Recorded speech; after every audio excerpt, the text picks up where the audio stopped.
നിന്നെ ദൈവം വിളിച്ചത് നീ ആരാണെന്ന് അറിയാൻ വേണ്ടിയിട്ടാ. ഹല്ലേലൂയ. ഭൂമിയിൽ ദൈവത്തെ സ്നേഹിക്കുന്ന നീ എങ്ങനെ ജീവിക്കാനാണ് ദൈവം നിന്നെ ആക്കി വച്ചിരിക്കുന്നത് എന്ന് നീ അറിയണം. ഹല്ലേലൂയ. എനിക്കെന്താണ് എന്റെ ദൈവം തന്നിട്ടുള്ളത് എന്ന് ഞാൻ അറിഞ്ഞാൽ എന്റെ നിലവാരം മാറും. ഹല്ലേലൂയ. എനിക്ക് നൽകപ്പെട്ടിട്ടുള്ള അനുഗ്രഹങ്ങളെ ചോദിക്കാൻ തുടങ്ങും. മറഞ്ഞിരിക്കുന്നതിനെ ഞാൻ മറന്നീക്കി പുറത്തെടുക്കാൻ തുടങ്ങും. ഹല്ലേലൂയ. പക്ഷെ ദൈവം ആഗ്രഹിക്കുന്നത് ഞാനും നീയും അറിയണമെന്നാ. ഹല്ലേലൂയ. ഇത് പിശാചിനറിയാം. അതുകൊണ്ട് പിശാച് നിന്റെ ബുദ്ധിയെ അടച്ചു വെക്കുന്നത്. ഇത് നീ അറിയാൻ പാടില്ല. ഇത് ഞാൻ അറിഞ്ഞാൽ ഞാനത് ഉപയോഗിക്കും. ആമേൻ. ഹല്ലേലൂയ. കുഞ്ഞുങ്ങൾ കാണാതെ ചോക്ലേറ്റ് എത്ര പേര് ഫ്രിഡ്ജിനകത്ത് ഒളിപ്പിച്ചു വെക്കാറുണ്ട്? ഐസ്ക്രീം എത്ര അമ്മമാർ ഒളിപ്പിച്ചു വെക്കാറുണ്ട്? ഹല്ലേലൂയ. യെസ്. എന്തുകൊണ്ട് ഒളിപ്പിച്ചു വെക്കുന്നത്? അതുണ്ടെന്നറിഞ്ഞാൽ അവൻ എടുക്കും, അല്ലേ? അതവന് ഇഷ്ടവാ. ഹല്ലേലൂയ. അതുണ്ടെന്നറിഞ്ഞാൽ അവൻ അത് എടുക്കും. Jesus name. ഞാൻ എടുക്കാതിരിക്കാൻ, ഞാൻ അറിയാതിരിക്കാൻ മറച്ചു വെച്ചിരിക്കുന്ന ഒരുപാട് അനുഗ്രഹങ്ങളുണ്ട് ദൈവജനമേ.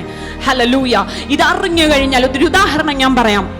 ഒരു കർഷകന് തന്റെ വയലിൽ കിടന്നിട്ടൊരു മുട്ട കിട്ടുകയാണ്. ഒരു മുട്ട. ഹല്ലേലൂയ.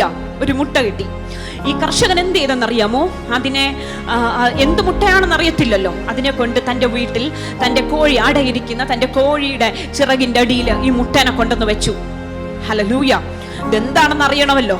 കുറെ കാലങ്ങൾക്ക് ശേഷം ബാക്കി കോഴിക്കുഞ്ഞുങ്ങളുടെ കൂടെ ഈ മുട്ടയും വിരിഞ്ഞിറങ്ങി. ഹല്ലേലൂയ. ആദ്യം കണ്ടപ്പോൾ ഏകദേശം കോഴിക്കുഞ്ഞിനെ പോലൊക്കെ തന്നെയായിരുന്നത്.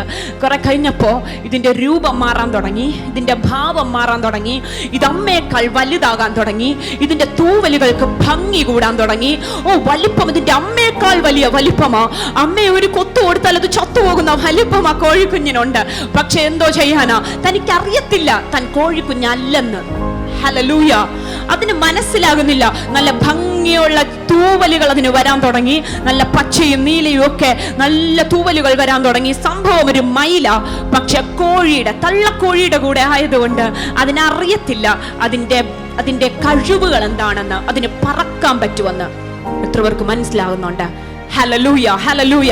ഇന്ന് കോഴിക്കുഞ്ഞുങ്ങളുടെ ഇടയിൽ ചില മയിലുകളുണ്ട്, ചില പരുന്തുകളുണ്ട്.